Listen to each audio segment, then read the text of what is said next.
Chapter 3. The truth the heavy steel door slammed shut with a mechanical groan. Inside the staging chamber, Agent Cross and Lieutenant Park were sealed in darkness.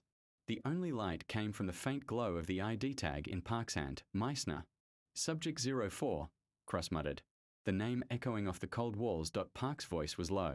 The forestry worker. He must be the son. Or, Cross turned to him slowly.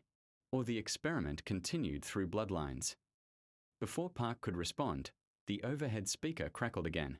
No one leaves until the loop completes. Control room. Sublevel 3 Agent Hart and Engel desperately tried to override the internal locks. Nothing responded. The Midas system. Interface had rebooted into an unfamiliar language, part English, part machine code. I don't understand any of this, Hart said. Engel's hands flew over the analog keys. This isn't software. It's hardwired logic. Pre-digital systems interfaced with biological feedback. The AI isn't online. The system is the loop. The room shook slightly, not from machinery, but as if the bunker itself exhaled. Hart opened a physical drawer in the console. Inside, reels of magnetic tape. She shoved one into a vintage player. A voice began. Loop number 341 initiated. All subjects adapted. 2 external disruptors detected. Corrective loop underway. She froze. External observers. Hart. Engel. The system was now adjusting for them. Berlin. BND HQ analyst Thomas Weller, now fully immersed in the declassified Midas archives, located a final buried file, Midas_last_order.pdf. Inside, one sentence underlined in red: if loop persistence exceeds 300 cycles, destroy site. No extraction. No survivors. He picked up the phone to call the Black Forest forward unit. No signal, just static. Staging chamber. Sublevel 4 Cross finally pried open a fuse box on the wall, triggering a circuit reset. The pod lights blinked in sequence. Then, something moved in the back of the room. One of the pods hissed open. A man emerged slowly, stumbling, pale, thin, wearing a 1970s military undershirt, the NATO eagle still visible. Cross raised his weapon. Identify yourself. The man blinked, disoriented. Captain Reeves. MIDAS unit. What year is it? Park whispered. Reeves? But the colonel. The man stared at them with haunted eyes. No. That was my father. I was born here. Raised inside the loop. Sublevel 3, Hart and Engel alarms blared. Red strobes filled the corridor. Gas hissed from vents. Engel slammed the override, but the system rejected every command. Containment breach. Loop collapse imminent. Hart looked around. We triggered something. Or maybe we were always part of it. Engel pulled her back toward the exit tunnel. We have to go. Now. As they ran, the lights blinked off. In the blackness, a chorus of voices whispered from unseen speakers. Observer. Subject. Observer. Subject. There is no difference. Outside, perimeter special operations soldiers in unmarked uniforms prepared breaching charges. One officer, helmeted and calm, nodded to his team. Secure the exits. No signals. No survivors. He checked the countdown timer. 15:00 Cross, Park, and Reeves. Escape attempt guided by Reeves. They navigated through a hidden access tunnel once. Used for emergency evacuations, Reeves spoke rapidly. There was no escape plan. Only the illusion of one. Midas wasn't a weapon. It was a proof of concept. Behavioral recursion at scale. The test wasn't how to break the subject. It was how long they'd accept the lie. Cross yelled. How did you survive this long? Reeves stared forward. I didn't. I looped until I forgot what outside meant. You pulled me out. They reached a final hatch. Park lifted the release handle. The door didn't open. Instead, a mirror on the wall flickered on, showing their reflections. But they weren't alone. Behind them, identical versions of themselves, motionless, watching Reeves. Collapsed. It's not real. None of this is real. Then everything flickered, like a VHS tape caught in rewind. Hart and Engel. Last decision, they reached the surface level lift. Hart smashed the emergency control. IT rose slowly outside. Distant explosions echoed. The bunker was rigged. Engel handed her a flash drive. You were right to come. Get this out. If you can. Hart nodded. then saw the lift panel. It blinked. Loop complete. Resetting. She looked at Engel. I'm not leaving you in here. Too late. The lift stopped, the doors opened. But instead of daylight, the same hallway from sublevel 1, they hadn't gone anywhere. Final scene. Black Forest. Present day, a new forestry crew clears debris from same sector. They find a concrete patch, overgrown but still intact. The hatch.it sealed.no reports.no incident files, only a red tag left behind, wedged under moss. Midas complete. Do not reactivate in Berlin. The BND receives an anonymous envelope. Inside, a flash drive .1 file.midas_feed_342 MP for it. Auto plays. Inside the bunker, a camera turns on, and on the screen, Hart. Sitting in the chair. Eyes open. Silent. Then, she turns slowly, and looks directly into the lens.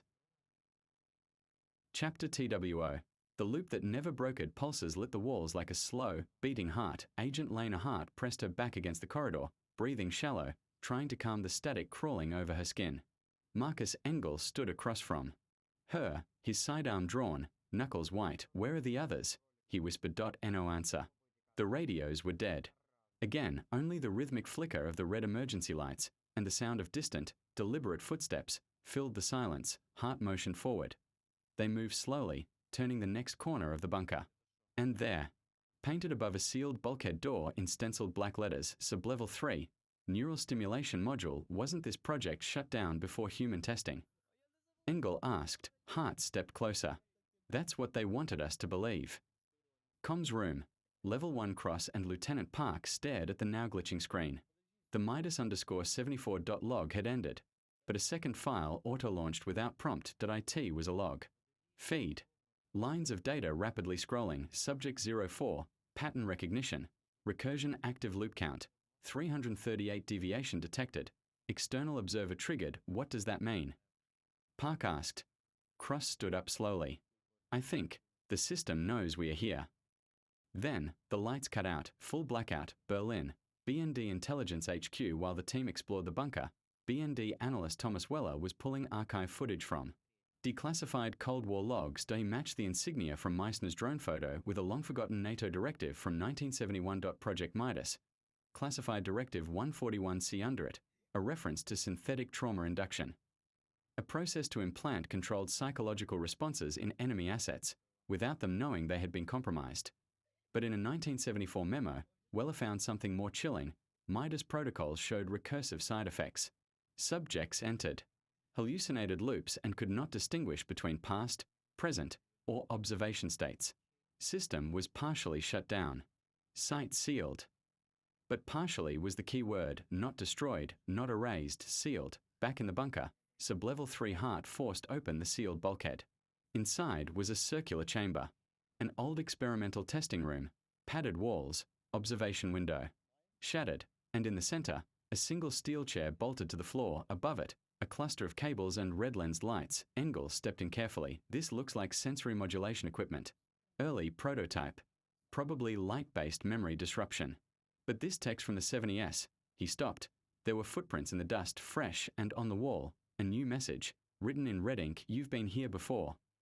Sublevel 2. Cross. And Park's descent after the blackout. Cross and Park lit their flashlights and moved cautiously. They passed another lab. This one still sealed behind thick glass. Park peered inside. Rows of chairs, each with helmet-like visors. Inside the glass chamber, an old CRT monitor flickered on. A grainy black and white face appeared. Not live. A recording.it was Colonel Harold Reeves, young, from 1972. If this runs, the program has reactivated. Shut it down. Do not let anyone re-engage the simulation. The subjects, they never left the system. We couldn't pull them out. We thought sealing the facility would stop the recursive process. We were wrong. If you're seeing this, they might already be watching you. And they don't know they're not real. The monitor crackled and went black. Cross turned to Park. Did he just say the subjects are still inside? Meaning what? He paused. Meaning they're still looping, still alive, but mentally trapped.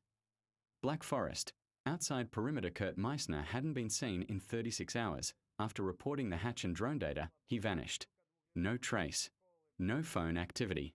No GPS, but in a hidden surveillance van stationed nearby, a man in a dark suit watched the bunker entrance through thermal optics. He adjusted his earpiece. They went in. Protocol was breached. A voice responded. Over the radio, initiate containment. No survivors. Inside the bunker, Core Control Hart and Engel arrived at the central operations room, an octagonal chamber with outdated computer arrays, reel-to-reel drives still spinning slowly. In the middle, an enormous monitor, dark, until Hart powered up the console. On screen, dozens of small video feeds, chambers, corridors, observation rooms, and in each one, people, but frozen, some standing, some sitting, some screaming, mid-motion, none moving. Hart's hand trembled. How is this possible? Engel pointed to the timestamp in the corner. 1972. The system hadn't recorded them now. It had been playing the same footage for 51 years. A perpetual loop. Sudden movement. One of the screens blinked. A man. Moving, wearing a lab coat. Eyes wide. He turned directly to the camera and whispered something. There was no sound, but his lips were unmistakable. Turn it off before it turns you in. Then static. Sublevel 4. Emergency log 045 Cross and Park found a door marked subject staging. Restricted. Park used a crowbar to break the lock. Inside, rows of storage pods, each about the size of a coffin. Some open. Most closed. Park checked the nearest pod. Inside, a skeletal body. Eyes still open. In its hand. A faded ID badge. Subject 04. Captain R. Meissner status. Ace Cross stepped back. Meissner, he whispered. The same name as the forestry worker. Before he could say more, they heard the screech of metal behind them. The door slammed shut, locked, and from the intercom.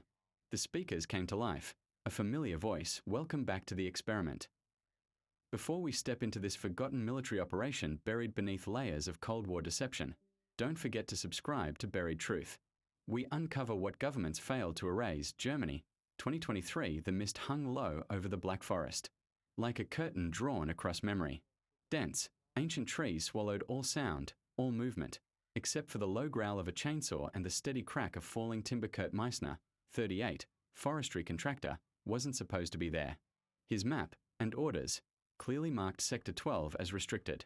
But when his team's drone showed signs of man-made structures just beyond the tree line, curiosity overruled protocol. That's when he saw it. A massive steel hatch embedded in the forest floor. Rusted. Moss-covered, nearly 2 meters wide. And in the center, an insignia faded beyond recognition, except for 3 distinct letters still visible beneath the grime. NATO. He dropped the chainsaw. What the hell is this place? U.S. Embassy, Berlin. 2 days later. William Cross, 52. Defense attaché, reviewed the blurry drone footage in a secure room with 2 others. CIA field officer Lena Hart and German BND liaison Marcus Engel. Impossible, Engel muttered. We cleared all Cold War facilities in 97. Hart leaned closer to the screen. Except this one never existed in the records. Cross frowned. Because it was never supposed to. He reached for a red folder marked Black Forest Protocol. Yellowing documents. Old black and white photos. And a list of personnel, half of whom were reported dead, the other half, missing. I thought it was sealed in 72, Cross said. But if someone opened that hatch, Hart interrupted, then something might still be inside. Stuttgart, Germany. Colonel Harold Reeves sat quietly in his armchair, eyes glassy, as if staring into a past he couldn't escape. 81 years old, retired U.S. Army intelligence. His house hadn't seen visitors in months, until the knock. Hart stood in the doorway with the folder. When Reeves saw the insignia, his face drained of all color. You shouldn't have brought that here, he said. Colonel, we need to know what was buried in the forest. Reeves didn't blink. No, you need to forget it.